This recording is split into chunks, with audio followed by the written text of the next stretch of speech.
menghadapkan wajah-wajah kalian qibal al-masyriqi, menghadap ke arah timur, wal maghribi atau ke barat. Walakinnal birra, akan tetapi kebaikan itu, man amana billah, barang siapa yang beriman kepada Allah, wal yaumil akhir, dan hari akhirat, wal malaikah, dan para malaikatnya, wal kitabi, dan kitab-kitabnya, wal nabiyyin, dan seluruh nabi-nabinya, wa atal mala, dan juga mengeluarkan harta, ala hubbihi, yang dia cintai, jadi harta yang dicintai, zawil qurba, kepada siapa? Kepada al-qurba, kerabat yang terdekat. Jadi ini sebenarnya aturannya mengeluarkan harta. Pertama kerabat yang terdekat, kemudian wal yatama, anak-anak yatim, kemudian wal masakin, orang-orang miskin, kemudian wabnas sabil, orang-orang yang melakukan perjalanan atau musafir, termasuk juga yang menuntut ilmu, wasailina, yang meminta-minta, wafir riqab, yang riqab itu budak atau hamba sahaya. Kemudian kebaikan lagi apa yang dimaksud? Wa aqamas shalah, yang mendirikan salat, wa ataz zakah, yang menunaikan zakat, kemudian wal mufuna, yang berpegang teguh, bi ahdihim, dengan janji mereka, iza ahadu, apabila mereka berjanji. Apalagi was-sabirina, mereka orang-orang yang sabar, fil ba'sa'i, dalam kemelaratan, wad-dharra, dalam penderitaan, wa hinal ba's, dan juga pada peperangan. Ulaika, mereka itu, alladzina, orang-orang yang shadaqu, yang betul-betul benar, wa ulaika hum, dan mereka itu al-muttaqun, mereka itulah orang-orang yang bertakwa. Ini kaitannya juga masih tentang pemindahan kiblat. Jadi mereka berselisih, yang baik itu yang kiblatnya menghadap ke Baitul Maqdis, yang baik itu kiblatnya menghadap ke Ka'bah. Maka turun ayat ini, bukan kebaikan yang menghadapkan kiblatnya ke barat atau ke timur, tapi yang sudah dijelaskan tadi. Kita lanjut. Ya ayyuhalladzina, wahai orang-orang yang amanu, beriman, kutiba, telah diwajibkan, alaikum, kepada kalian, al-qisas, qisas, fil qatla, berkenaan dengan orang yang dibunuh. Apa kisah? Jadi ada qisas, hukum qisas. Al-hurru bil hurri, orang merdeka dengan orang merdeka. Al-abdu bil abdi, budak dengan budak atau hamba dengan hamba. Wal untha bil untha, perempuan dengan perempuan. Inilah yang dimaksud dengan qisas. Faman ufiya lahu, barang siapa yang memperoleh maaf, min akhihi, dari saudaranya, syai'un, atas sesuatu, fattiba'un bil ma'ruf, maka hendaklah diikuti dengan kebaikan, wa ada'un, dan membayar tebusan, ilaihi, kepadanya, bi ihsan, dengan baik pula. Zalika takhfifun, inilah sebuah keringanan, min rabbikum, dari Tuhan kalian, wa rahmah, dan merupakan kasih sayangnya Allah. Faman i'tada, barang siapa yang melampaui batas, ba'da zalika, setelah itu, setelah melakukan perjanjian atau setelah melakukan permohonan maaf dan mereka melanggar, falahu, baginya, azabun alimun, azab yang sangat pedih. Ini istilah al-hurru bil hurri, ya, al-abdu bil abdi, al-unsa bil unsa. Ini adalah istilah bahwasanya jika kita mendapatkan sesuatu atau dipukul sekali, maka kisosnya balas sekali. Ya, itulah yang harus dilakukan sebenarnya. Jika dipukul sekali, maka balaslah sekali. Atau ditampar pipi kanannya, ya tampar juga pipi kanannya.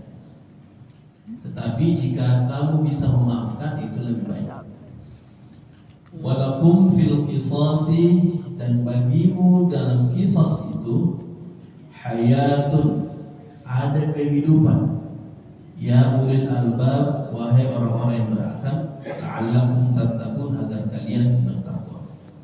Hukum qisas yang lain yang ada di dalam fikih itu adalah seperti potong tangan. Ya, kalau mencuri, itu harusnya dipotong tangannya. Ya, jadi ada yang beranggapan bagaimana ini kehidupannya kalau sudah dipotong tangannya, bukan urusan kita. Allah sudah menjawab, walakum fil qisasi, dalam engkau menerapkan hukum qisas atau orang yang menimpa qisas, maka di dalamnya hayatun, ada kehidupan. Jadi Allah yang mengurus kehidupannya orang telah kena qisas. Dipotong tangannya, Allah sendiri yang urus bagaimana rezekinya datang dan sebagainya, bukan kita mendatangkan. Kemudian kutiba, ini adalah kewajiban dari Allah SWT. Kewajiban yang kedua, kutiba alaikum, diwajibkan kepada kalian, idza hadara ahadakumul maut, idza hadar, apabila hadir ahadakum, kepada seseorang, al-maut, kematian. Intaraka, dan dia meninggalkan khairanil wasiyah, harta dan wasiat, lil walidaini, untuk kedua orang tuanya, wal aqrabina, dan kerabat-kerabatnya, bil ma'ruf, dengan cara yang baik. Haqqan, dan inilah sebuah kebenaran atau kewajiban, alal muttaqin, bagi orang-orang yang bertakwa. Nah, ini kisahnya. Jika ada merasa dirinya sudah mau meninggal, kayaknya tidak lama ini, nah ada harta, ada banyak yang bisa diwasiatkan, maka perintahnya lakukanlah wasiat untuk orang tua atau anak-anak kalau memang masih ada, dengan cara baik. Karena ini merupakan hak, kewajiban bagi orang bertakwa. Termasuk kalaupun tidak ada harta tapi dia punya ilmu dan sebagainya, dan harus ada nasihat yang harus diberikan kepada anaknya, maka berikanlah nasihat, dan itulah wasiat yang paling baik dan paling wajib. Orang tua harus mewasiatkan kebenaran dan kebaikan. Ini yang harus diwasiatkan kepada anak, kebenaran dan kebaikan. Ini yang wajib sekali diwasiatkan. Faman baddalahu, barang siapa baddalahu, yang merubah tadi wasiatnya, ba'dama sami'ahu, setelah mendengarkan banyak hal, fa innama ismuhu, maka sesungguhnya dosanya, alal ladzina yubaddilunahu, yang mengganti wasiatnya. Dia telah wasiatkan seperti ini, kemudian ada yang mencoba mengganti wasiatnya, maka berdosa. Tetapi syaratnya tadi, wasiat itu harus bil ma'ruf, harus yang sesuai dengan syarat ketentuan yang benar. Kalau ada wasiat yang tidak tepat, maka itu yang boleh diganti. Tetapi kalau wasiatnya sudah tepat dan itu memang mendatangkan banyak manfaat, maka wasiat itu harus dilaksanakan, karena berdosa bagi orang yang menggantinya. Ini ya, jadi contoh wasiat itu ada nanti usaha, nanti engkau yang lanjutkan karena saya lebih tahu engkau yang bisa. Jadi wasiat itu harus dilaksanakan. Tetapi jika orang yang telah diberi wasiat dan memang tidak sanggup melaksanakannya, maka dia bisa mengajukan silahkan diganti. Ya, maka ini perlu, kalau secara hukum makanya perlu ada akta notaris. Kalau memang itu wasiat itu perlu dinotariskan. Ahli warisku akan mewasiat, ada wasiat saya ini laksanakan ini. Selama mampu melaksanakan maka. Tapi kalau tidak mampu baru bisa diganti. Nah itu. Innallaha sesungguhnya Allah Sami'un maha mendengar, Alimun maha mengetahui. Kita lanjut. Faman khafa, barang siapa yang khawatir, ini masih tentang wasiat tadi, min musin, bahwa pemberi wasiat janafan au ithman, barang siapa yang takut terhadap, khawatir terhadap yang membuat wasiat, jangan sampai dia janafan, berat sebelah. Berat sebelah dua anak, kalau nak ambil itu karebosi, kalau yang satu itu mau kare yang SPBU yang ini, jadi kurang bertamini. Jadi tidak boleh janafan, tidak boleh berat sebelah, atau ithman, atau memang sengaja mau dia celakakan, atau memang mau zolim kepada ahli warisnya atau siapapun. Fa aslaha bainahum, maka ini harus diperbaiki. Ya, inilah wasiat-wasiat yang harus diperbaiki. Bainahum, atau perlu ada perdamaian antara pemberi wasiat dengan yang diwasiat. Fala ithma, maka tidak ada dosa alaihi. Inilah tidak ada dosa yang seperti ini. Kalau ada yang berat sebelah dan sebagainya. Innallaha, sesungguhnya Allah Ghafurun, maha pengampun, Rahimun, maha penyayang. Kita lanjut. Kewajiban lagi.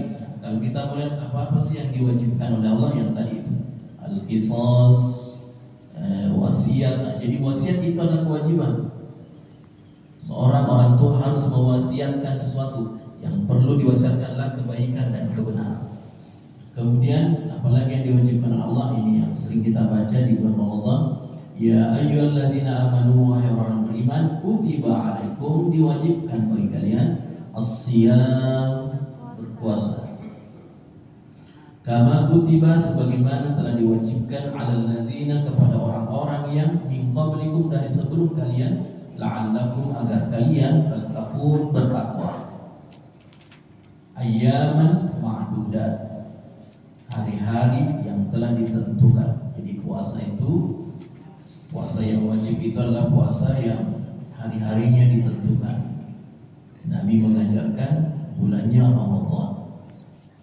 Faman kana, maka barang siapa, minkum, dari kalian, maridon, marid, sakit, au ala, atau dalam keadaan safar, perjalanan, fa'iddatun, maka min ayyamin ukhra, maka harus mengganti dari hari-hari yang lain. Jika boleh, jika mau meninggalkan puasa silakan, bagi yang sakit atau yang melakukan perjalanan. Tapi nanti fa'iddatun min ayyamin ukhra, ganti di hari-hari berikutnya. Wa 'alal ladzina, dan orang-orang yang yutiqunahu, yang berat melaksanakan puasa. Kalau berat melaksanakan puasa, memang tidak sanggup berpuasa, maka apa yang dilakukan? Fidyatun, wajib bayar fidyah. Yang mana yang dimaksud bayar fidyah? Ta'amu miskin, memberi makan orang, itulah fidyah. Faman tatawwa'a, barang siapa tatawwa'a, yang mengerjakan khairan, kebaikan, fahuwa khairun lahu, maka itu lebih baik daripadanya. Wa antasumu, dan puasa itu khairul lakum, lebih baik bagi kalian, in kuntum, jika kalian ta'lamuna, mengetahui. Ternyata kita dalam kondisi sakit pun atau perjalanan, jika mampu berpuasa, ternyata itu lebih baik jika kita betul-betul tahu ternyata puasa itu jauh lebih hebat, jauh lebih berkhasiat daripada obat 1000 sekalipun yang paling manjur. Kita lanjut, ini masih tentang puasa. Syahrul Ramadan, bulan Ramadan. Nah, inilah dimana kita berpuasa. Alladzi yang mana unzila diturunkan fihi di dalam Ramadan Al-Quran. Jadi Al-Quran diturunkan di bulan suci Ramadan menjadi hudan, petunjuk, linnas bagi manusia, dan juga wabayyinat menjadi penjelas minal huda dari petunjuk-petunjuk yang sudah diberikan Allah, wal furqan dan menjadi pembeda antara yang batil dan hak. Ya, jadi kita juga itu dapat petunjuk dari Allah, itu dari hal-hal yang memang juga bukan dari Quran. Biasanya ada dari firasat kita, dari orang-orang yang memberikan nasihat. Nah, itu harus dikomunikasikan, diselaraskan dengan Al-Quran. Jika kita mendapatkan suatu petunjuk, maka coba lihat Al-Qurannya, apa sesuai dengan Quran. Nah, seperti itu. Faman syahida, barang siapa yang menyaksikan, minkum dari kalian, asyhara, bulan Ramadan itu, falyasum, maka berpuasalah. Nah, inilah yang diambil ayat pemerintah sebelum menetapkan bulan puasa, maka dia syahidan, menyaksikan betul apakah sudah masuk tanda awal masuk bulan Ramadan. Nah, ini yang dipakai. Faman syahida minkum, barang siapa yang menyaksikan asyhara itu bulan Ramadan itu, ya, yang dimaksud itu biasanya hilal, ya, bulan awal munculnya bulan Ramadan. Falyasum, maka hendaklah berpuasa jika ada yang sudah melihatnya. Wa man kana maridan, kembali lagi barang siapa yang sakit, atau ala safarin, yang melakukan perjalanan, fa'iddatun, maka wajib menggantinya min ayyamin ukhra, di hari-hari yang lain. Yuridullah, Allah yang menginginkan bikum, kepada kalian, al-yusra, kemudahan, wala yuridu bikumul usra, dan Allah tidak menginginkan kalian kesulitan. Walitukmilul iddata, dan hendaklah kalian mencukupkan bilangannya. Contoh ini, jika terjadi sesuatu yang kita tidak sanggup, ketika sudah mau selesai bulan Ramadan, kita tidak bisa lagi lihat hilal, maka sempurnakan saja bilangan puasa, yaitu 30 hari. Tetapi jika di 29 sudah dilihat hilal bulan Syawal, maka silakan beridul fitri. Walitukabbirullah, dan mengagungkan Allah atau bertakbir. Nah, jika memang sudah melihat hilal atau sudah sempurna puasanya 30 hari, maka walitukabbirullah, dan bertakbirlah kepada Allah. Alama hadakum, inilah atas petunjuk-petunjuk yang diberikan Allah. Wala'allakum, agar kalian semuanya tashkurun, bersyukur. Kemudian temanya sudah pindah, tadi sudah kewajiban-kewajiban yang Allah berikan kepada kita. Temanya lagi tentang bagaimana adab berdoa. Wa iza sa'alaka, dan apabila seorang hambaku, wa iza sa'alaka ibadi, apabila ada yang bertanya kepadamu wahai Muhammad, hamba-hambaku, anni, tentang aku, kata Allah, fa ini, bahwasanya sesungguhnya aku, katakan wahai Muhammad, qaribun, sangatlah dekat. Nah, ini banyak yang biasa mempertanyakan, di mana Allah, bagaimana Allah, dan apa Allah menjawab semua doa-doaku, apa Allah mau. Ternyata Allah, fa ini qaribun, sungguh sangat dekat. Ujibu, aku akan mengijabah dakwah permohonan ad-da'i, orang-orang yang berdoa. Iza da'ani, apabila dia mohon kepadaku. Ini kalau kita lihat ini redaksinya kayak sebenarnya sudah sempurna kalau uji budak wa tadai, aku mengijabah doanya orang yang berdoa. Sudah sempurna kalimatnya. Tetapi ditambah oleh Allah, iza da'ani, apabila dia memohon kepadaku. Nah, jadi ini sebenarnya teguran. Banyak orang yang berdoa hanya seremonial, hanya sekedar mengangkat tangan, tapi tidak da'ani, tidak betul-betul memohon kepadaku. Nah, jadi jika betul-betul berdoa, harus betul-betul memohon. Kemudian ada syaratnya doa itu diterima. Falyastajibu li, hendaklah kalian semuanya memenuhi kewajiban-kewajibanku. Ya. Kemudian syarat yang kedua, wal yu'minu bi, diterjemahkan itu beriman. Tetapi terjemahan mendalamnya percaya kalau doanya dikabulkan. Ya, jadi doa itu memang harus dipercayai terkabul. Jadi kalau sudah berdoa, istilahnya dikawal betul doa itu terus hingga terkabul. Jika telah dipanjatkan kepada Allah, maka doanya terus dikawal. Nah, bahasa sederhananya, ketika sudah berdoa, tunggu ya Allah, kapan doa ini? Nah, terus dikabul doa itu, terus dipanjatkan kepada Allah, terus dikawal hingga betul-betul terkabul. Itulah wal yu'minu bi, la'allahum, agar kalian yarshudun, mendapatkan petunjuk ataupun kebenaran. Jadi ini tentang kita memohon kepada Allah, tentang doa-doa kita kepada Allah. Nah, jadi kalaupun memang sudah berdoa, ada juga yang menyampaikan doa itu cukup sekali, tetapi harus betul-betul dipanjatkan, dimohonkan. Memang harus betul-betul cari waktu yang tepat, kemudian panjatkan sekali, kemudian serahkan sepenuhnya kepada Allah. Bagaimana doa itu bekerja. Itu tentang. Insyaallah nanti kita lanjut. Kita tutup